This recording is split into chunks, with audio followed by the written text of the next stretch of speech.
کامیاب اور امیر ہونے کے لیے ایک اہم خصوصیت صبر ہے۔ کوئی بھی بڑا کام راتوں رات مکمل نہیں ہوتا۔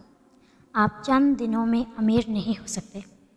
امیر بننے کے لیے آپ جو بھی کوشش کرتے ہیں ان میں مہینے یا سال بھی لگ سکتے ہیں۔ جلد مایوس ہونا ناکام لوگوں کی عادت ہے۔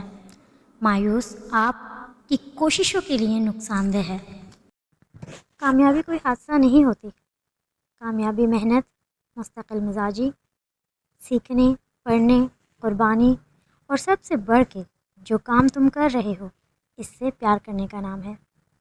اگر آپ غریب پیدا ہوئے ہیں تو اس میں آپ کا کوئی قصور نہیں، لیکن اگر آپ غریب ہی مرے تو یہ سراسر آپ کا قصور ہوگا۔